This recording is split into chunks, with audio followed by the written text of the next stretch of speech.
Good afternoon, Zinga. Well, it's unclear if former Johannesburg Mayor Dr. Mpho Phalatse will be making a return. Yes, she has accepted her nomination from her political party, but one of the biggest allies, which is Action SA, has also nominated its own candidate, Funzi Ngobeni, in order to also, and they will be voting for, we assume that they will be voting for their own candidate there. So that would mean that the multi-party is somewhat split. We did speak to the Democratic Alliance and asked if this was an indication of the fact that there might be a split in the coalition party, in the coalition in the city of Johannesburg. However, he did not confirm that, there was indeed a split, but he did say that they continued to talk to their members and to members of the coalition party in the city of Johannesburg.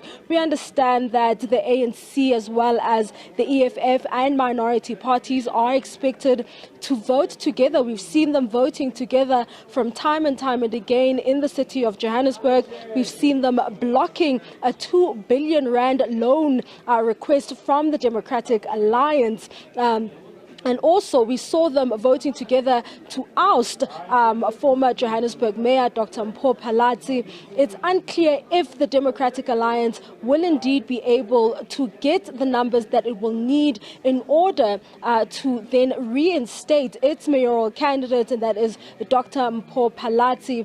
We understand that the Aljama's Thapelo Ahmad is expected to be an interim mayor, while the ANC and the EFF are continuing talks to try and come up with a deal. You will remember that the last motion of no confidence, which was brought before this council in November last year, was withdrawn to allow those processes to unfold. We understand that until an ANC candidate cannot ascend to the mayoral position in the city of Johannesburg until the issues are ironed out in the city of Ekurhuleni. You would remember that there was that agreement where EFF and the ANC agreed to give each other, to give the city of Ekurhuleni to the EFF and the city of Johannesburg to the ANC.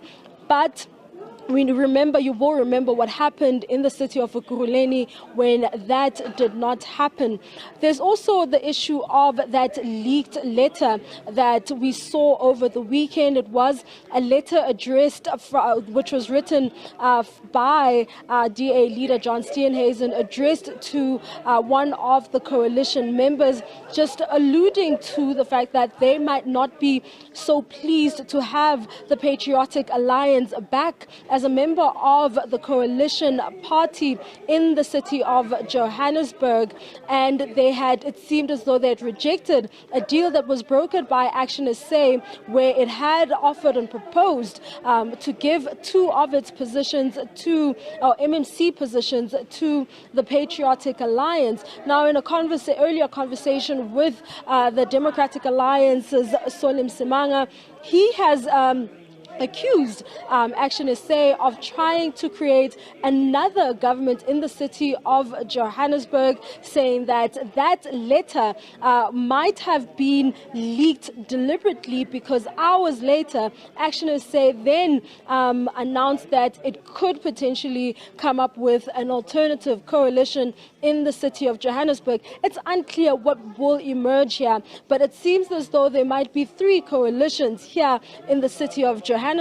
One with the minority parties, as well as the ANC and the EFF, as well as Action SA, and I'm not sure who they might be might decide to partner up with, and the Democratic Alliance. It's really just touch and go as we continue to wait for the voting to get underway, which is expected to take place after the break. Council members will then return, and IEC is here to oversee the process, the voting process. Earlier on today, we saw them electing representatives from different political parties who would then oversee the voting process and ensure that everything is done according to the laws that obviously that obviously govern the voting processes. It's back to you in studio.